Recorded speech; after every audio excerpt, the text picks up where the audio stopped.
ಪ್ರಿಯ ವಿದ್ಯಾರ್ಥಿಗಳೆಲ್ಲರೂ ಕೂಡ ನಮಸ್ಕಾರ. ಕಳೆದ ವಿಡಿಯೋದಲ್ಲಿ ನಾವು ವ್ಯಾಪಾರದ ಬಾಕಿಯ ಬಗ್ಗೆ ನೋಡಿದ್ವಿ. ಇವತ್ತು ಸಂದಾಯ ಬಾಕಿಯ ಬಗ್ಗೆ ನೋಡೋಣ.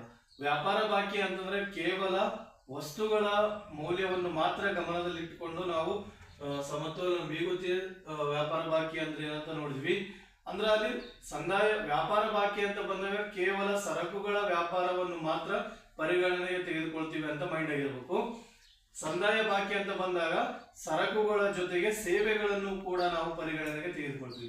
ಅಲ್ಲಿ ಕೇವಲ ಸರಕುಗಳ ವ್ಯಾಪಾರವನ್ನು ಮಾತ್ರ ಪರಿಗಣನೆಗೆ ತೆಗೆದುಕೊಂಡ್ರ ಇಲ್ಲಿ ಸಂದಾಯ ಬಾಕಿಯಲ್ಲಿ ಸರಕು ಮತ್ತು ಸೇವೆಗಳ ವ್ಯಾಪಾರವನ್ನು ನಾವೇನ್ ಮಾಡ್ತೀವಿ ಪರಿಗಣನೆಗೆ ತೆಗೆದುಕೊಳ್ತೀವಿ ಎಂಬುದು ನಮ್ಮ ತಲೆಯಲ್ಲಿರಬೇಕು.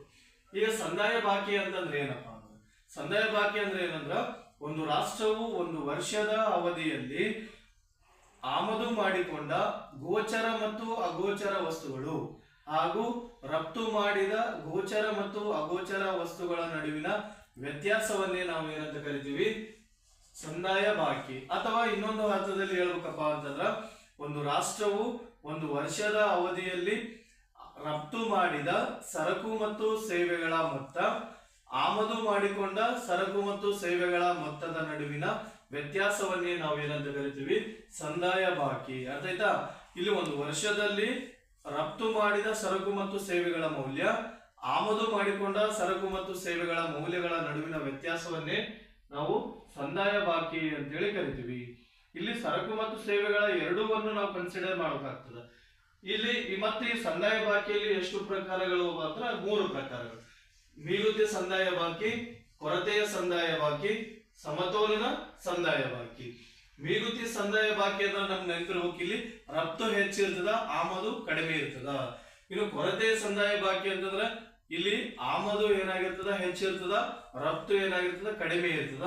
ಸಮತೋಲನ ಅಂತಂದಾಗ ರಫ್ತು ಮತ್ತು ಆಮದುಗಳು ಎರಡು ಕೂಡ ಏನಾಗಿರ್ತಾವ, ಸಮವಾಗಿರ್ತವೆ.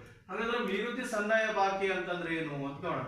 ಮಿಗುತಿ ಸಂದಾಯ ಬಾಕಿ ಅಂತಂದ್ರೆ ಏನಂದ್ರ ಒಂದು ದೇಶವು ರಫ್ತು ಮಾಡಿದ ಸರಕು ಮತ್ತು ಸೇವೆಗಳ ಮೌಲ್ಯವು ಅದರ ಆಮದಕ್ಕಿಂತ ಹೆಚ್ಚಿದ್ದರೆ, ಒಂದು ದೇಶವು ರಫ್ತು ಮಾಡಿದ ಸರಕು ಮತ್ತು ಸೇವೆಗಳ ಮೌಲ್ಯವು ಆಮದಿನ ಮೌಲ್ಯಕ್ಕಿಂತ ಹೆಚ್ಚಿದ್ದರೆ ಅದನ್ನು ನಾವು ಏನಂತ ಕರಿತೀವಿ ಅಂದ್ರ ಮಿಗುತಿಯ ಸಂದಾಯ ಬಾಕಿ ಅಂತೇಳಿ ಕರಿತೀವಿ.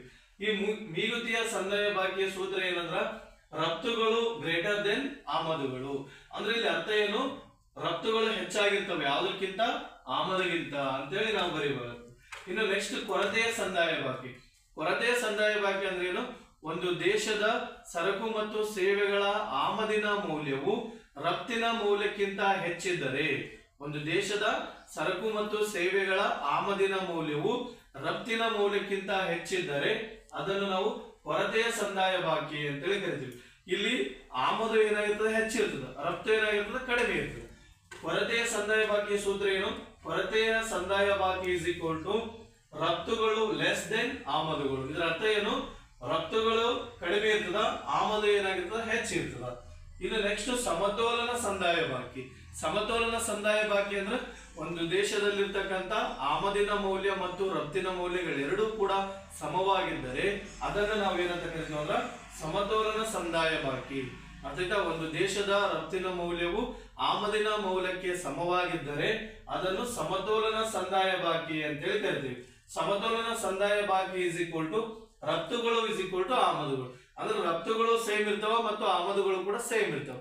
ಹಂಗಾಗಿ ಸಮತೋಲನ ಸಂದಾಯ ಬಾಕಿ ಇಸ್ ಈಕ್ವಲ್ ಟು ರಫ್ತುಗಳು ಇಸ್ ಈಕ್ವಲ್ ಟು ಆಮದುಗಳು ಅಂತೇಳಿ ಬರೆಯುವುದು. ಇಷ್ಟೇನಪ್ಪಾ ಅಂತಂದ್ರೆ ಈ ಸಂದಾಯ ಬಾಕಿ ಬಗ್ಗೆ ಇರತಕ್ಕಂತ ಇನ್ಫಾರ್ಮೇಶನ್ ಆಗಿರುತ್ತೆ. ಇಲ್ಲಿಗೆ ಈ ವಿಡಿಯೋ ಮುಗಿಸೋಣ. ಧನ್ಯವಾದ.